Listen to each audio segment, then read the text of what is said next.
Bienvenue à tous sur Média TV. Améliorer son quotidien, faire bouger les lignes, adoucir les angles. Souvent, on pense que tout changement nécessite de gros efforts. Mais si on découvrait que c'est plutôt l'inverse qui marche, eh bien, on en parle tout de suite avec vous, Asma Chaoukri. Vous êtes coach de vie.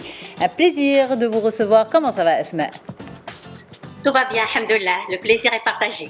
Alors, dites-nous, Asma Chaoukri, pourquoi ce sont ces petits pas qui font la différence? Pourquoi c'est plutôt un rien qui permet de changer? Au fait, quand on parle changement, en général, on a tendance de penser à de grandes choses à mettre en place dans notre vie.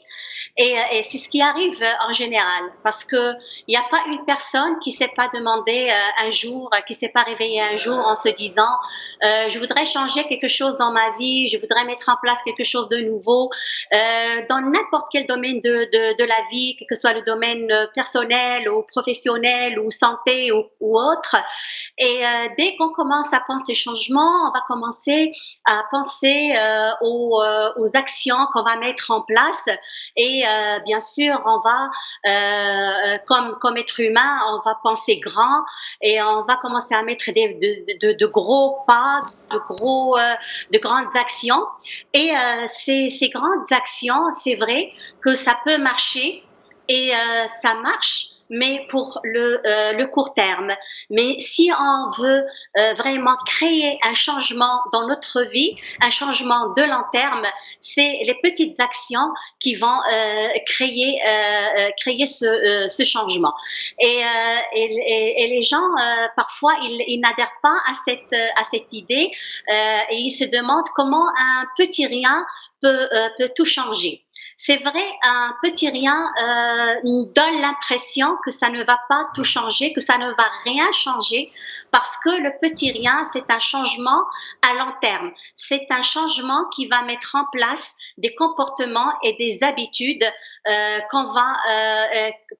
qui vont devenir avec le temps des automatismes et qui vont être nous-mêmes. Et du coup, le résultat aura besoin d'une longue période pour être apparent. Et comme les gens, en général, l'être humain, il est impatient de voir le résultat, de voir le changement.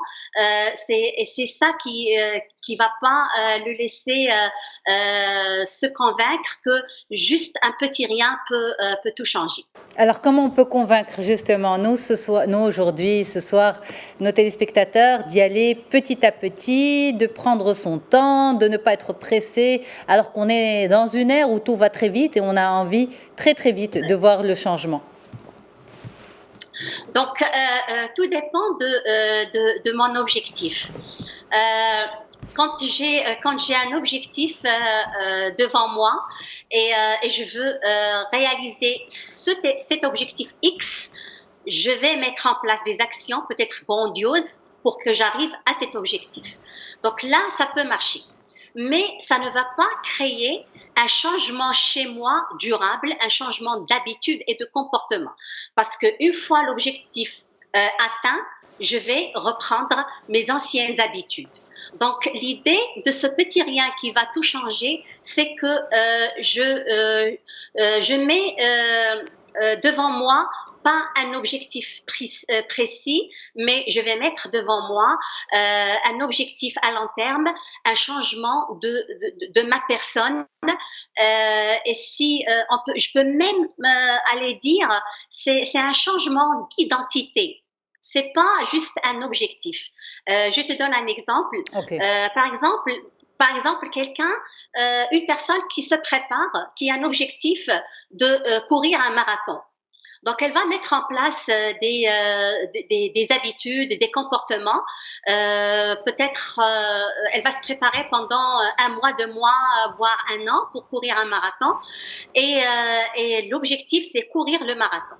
Et donc, se réveiller le matin, faire les entraînements, peut-être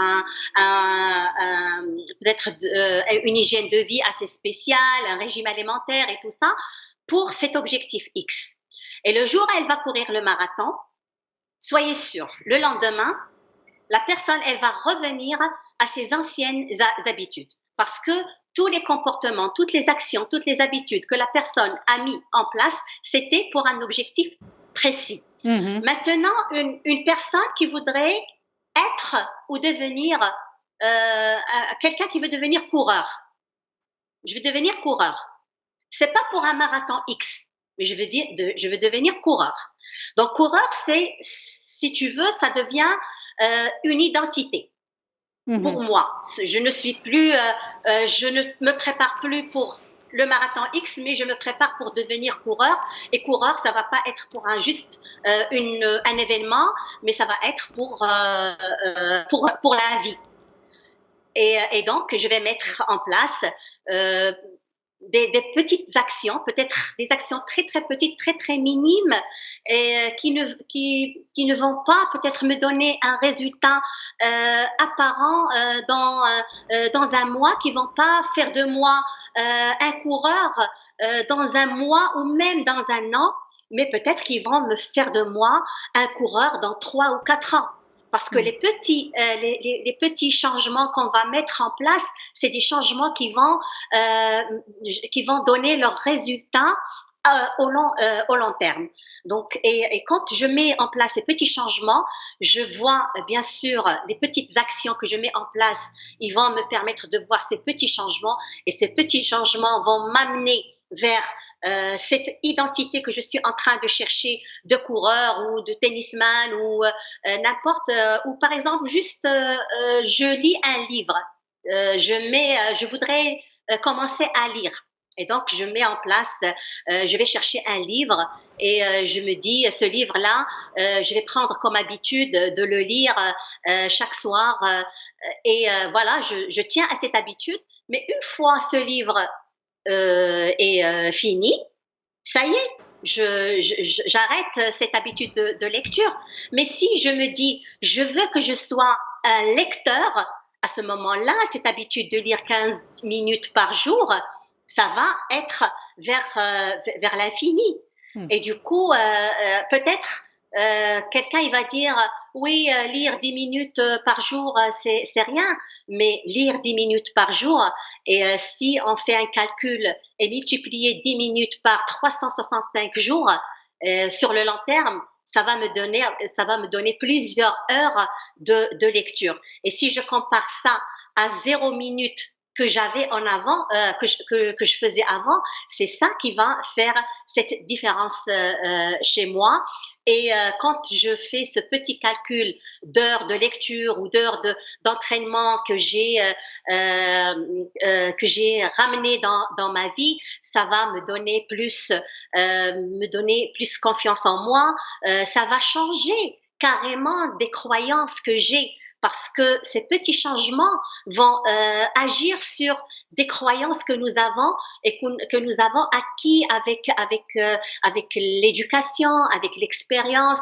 Mais justement, si vous me permettez, Asma, par rapport à ça, justement, on s'arrête sur ces croyances que nous avons tous acquis. C'est qu'on a souvent entendu dire, il faut visualiser son objectif, se voir, le concrétiser et mettre un process, un programme pour y arriver.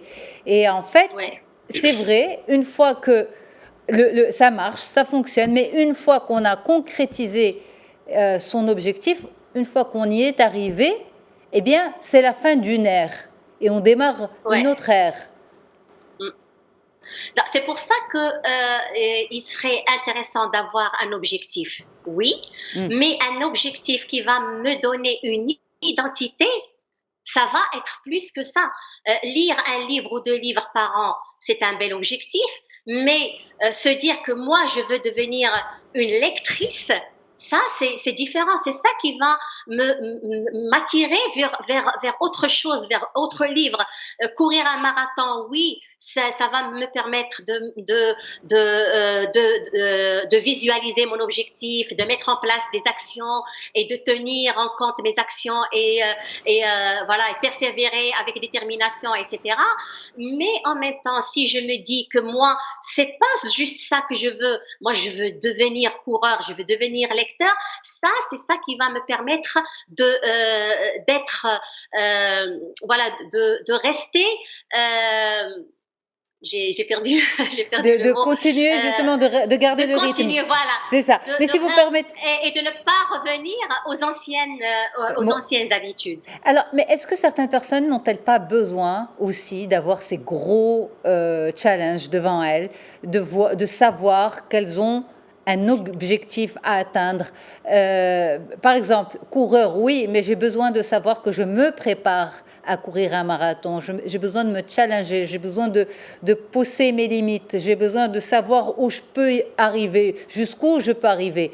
Je resterai coureuse même après ce marathon, mais j'ai besoin d'arriver à ce marathon-là, j'ai besoin de mettre en place. Certaines personnes ont besoin de ça, Asma, non? Oui, oui, bien sûr, bien sûr.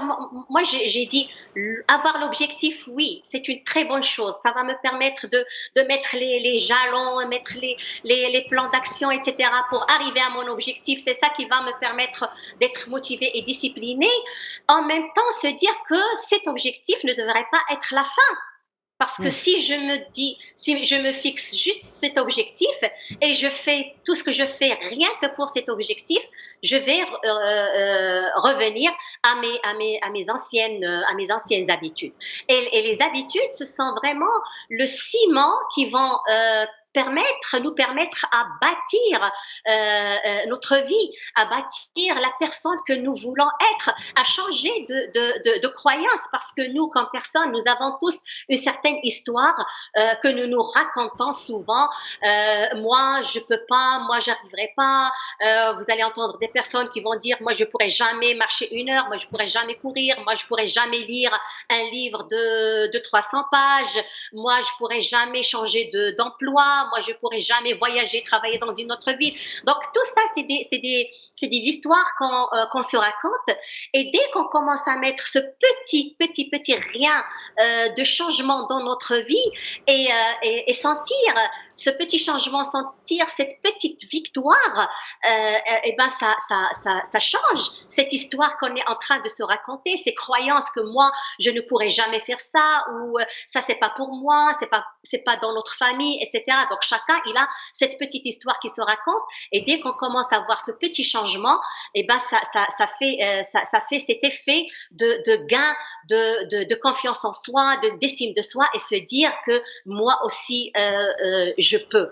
Et puis aujourd'hui il a été prouvé par des expériences qui ont été faites chez plusieurs personnes, de ce petit rien qui peut changer, mais ce petit rien, il va pas changer du jour au lendemain parce qu'il n'y a pas de baguette magique. Ce petit rien, il change, je le dis et je le répète, sur le long terme. On prend par exemple une personne qui veut perdre du poids et elle galère avec les régimes, etc. Elle met des choses très très dures parce qu'elle veut atteindre un objectif d'ici un mois ou d'ici un an. Et ben, une expérience a été faite chez 2 personnes. Et une personne qui avait la même habitude, c'est de manger une barre chocolatée chaque jour. Et donc, pour l'une, elle a gardé cette barre chocolatée, et l'autre, elle a arrêté de prendre cette barre chocolatée de 120 calories par jour. Et après 3 ans, la personne qui a gardé cette barre chocolatée, elle a augmenté de poids, et l'autre, rien qu'avec cette barre de chocolatée qu'elle a changé de ses habitudes quotidiennes, elle a pu perdre plusieurs kilos, mais dans le long terme, en 3 ans, peut-être c'était, je vais pas exagérer, mais c'était presque une dizaine de kilos qu'elle a perdu en changeant cette petite habitude de barre chocolatée qu'elle avait l'habitude de prendre. Alors, Donc comment ne pas perdre espoir, comment ne pas perdre son courage, lorsque, justement, puisque quand on met des petites actions, le rendu est petit aussi, mais il est grand sur le long terme, on est d'accord. Le long terme. Sur le long terme, il est important, mais comment ne pas perdre espoir, comment ne pas perdre patience lorsqu'on met en place des actions qui tardent à nous donner des résultats? C'est là où le fait de se dire, c'est qu'est-ce que je veux être d'ici par exemple 1 mois ou 2 ans, au lieu de se dire qu'est-ce que je veux avoir. Donc, si je suis dans l'avoir, je veux avoir un résultat de moins de 5 kilos ou courir 5 kilomètres d'ici 1 mois. Ça, c'est si j'arrive pas à le faire dans 1 mois ou 15 jours, la date butoir que je me suis donnée, ça, je vais me sentir désespérée. Mais si je me dis, qu'est-ce que je veux être dans 1 mois ou dans une semaine ou dans quelque chose, s'identifier à son objectif, c'est ça qui va garder espoir chez la personne. Alors, en même temps, quand on me dit il faut mettre en place de petites actions, ces petites actions deviennent des habitudes. Comment on met en place une habitude, Asma?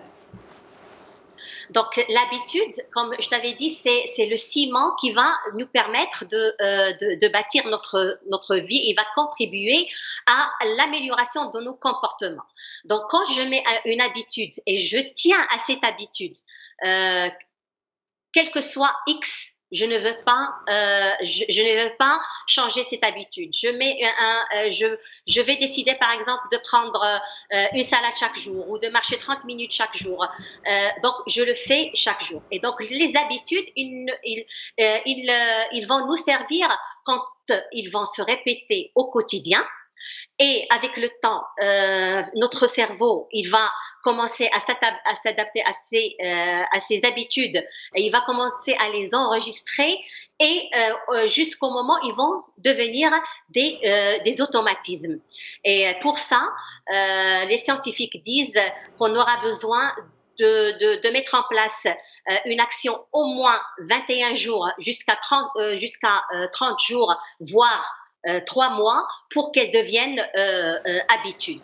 Donc, c'est pour mettre une habitude en place, on a besoin d'être vraiment déterminé et persévérant et constant dans l'application de ces habitudes. Et patient surtout, puisque ça prend autant de temps, un minimum de 21 jours et ça peut aller jusqu'à 3 mois. Donc, on comprend que finalement, il faut attendre, il faut vraiment laisser le temps, cette habitude de s'installer avant de rajouter une prochaine habitude, c'est ça ? Il ne faut pas se précipiter. Ça dépend. On peut, par exemple, si aujourd'hui, moi, j'ai un problème de santé et je me dis que je veux être en bonne santé. Donc, je m'identifie à cette bonne santé et à ce moment-là, je peux mettre en place plusieurs comportements, plusieurs habitudes. Changer, par exemple, ma façon de manger, faire du sport, dormir un peu tôt. Non, je peux mettre plusieurs choses à la fois et y tenir. Mais à condition que ces petites choses-là ne soient pas des choses irréelles que je ne pourrais pas respecter, qui vont au-delà de mes capacités pour que je ne déprime pas. Quelqu'un, par exemple, qui a l'habitude de manger une baguette ou 2 baguettes par jour, on va pas venir du jour au lendemain et lui dire prends comme habitude de manger aucun morceau de pain. Donc, c'est mettre des changements, mettre des petites habitudes, mais qui sont réalistes et qui vont avec chaque personne. Écouter son corps, s'écouter, se respecter dans la mise en place de tout changement dans la vie. Merci infiniment d'avoir été avec nous, Asma Choukri. C'était un plaisir d'échanger avec vous. Un grand merci à toute l'équipe en régie. À demain pour un nouvel épisode. Très très belle soirée, très bonne suite au programme.